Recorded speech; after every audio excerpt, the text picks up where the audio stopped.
So if you're wanting to set up your linear plot for a river or a stream or any kind of running water, the first thing that you really need to make sure is how wide is it? Is it wider than 1 metre? If we look here, we can see that this one is definitely wider than 1 metre. So we can set this one up as a linear plot.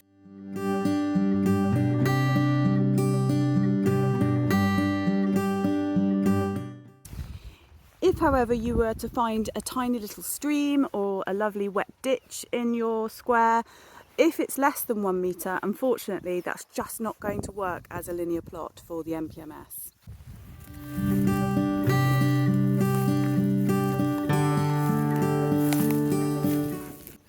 So I found quite a wide wet ditch here, which in most circumstances you probably wouldn't want to include. However, this one is quite wide, it's very wet, and it hasn't yet been completely inundated with vegetation. So we could probably set this one up as long as it goes the full length for the 25 metres. When you have decided that your river feature, your stream, is wide enough for you to set up a linear plot, then the next important thing to remember is exactly which bit that you're going to be recording the plant species in. And it's not always the bit that you think it's going to be. So the area that you want to be actually setting up your plot for recording is where the water level comes up to, and then 1 metre into the water.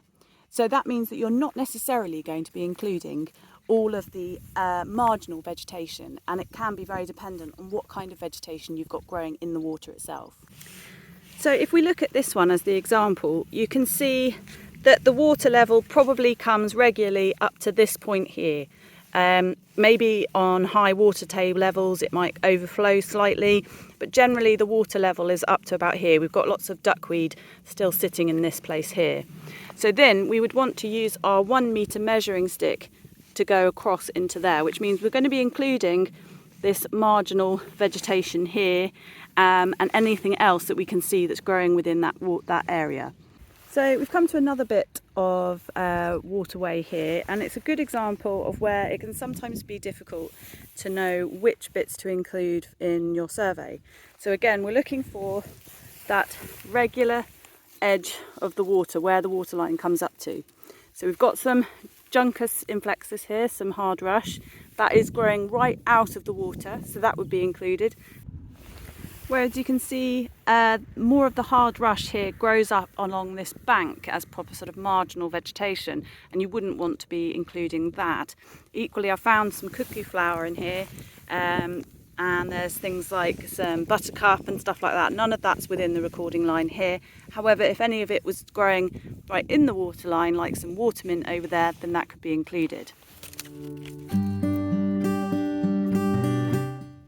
One of the really most important things to remember, however, is safety first.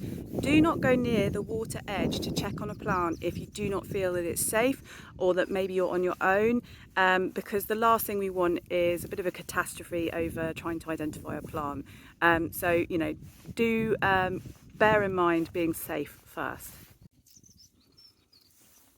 So essentially, if you find a really nice pond that's got some nice vegetation in it, or any good sized pond really in your square, then that would be an ideal place to set up a linear plot around the perimeter of the pond.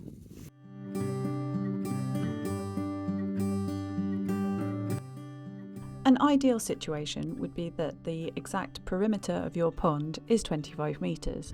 However, we understand that this is pretty unlikely. Therefore, when you look at the example pond 2, you can see that some of it equates to the 25 metres, and that would be your linear plot. However, if your pond is smaller and the perimeter is only, say, 15 metres or something, as long as you record the length, this can still form one of your linear plots. So the same principle applies when you're looking at ponds. You'll want to do the perimeter edge of the pond as a linear plot. And again, you'll be looking at that natural water level and the 1 metre in towards the centre of the pond as your recording area.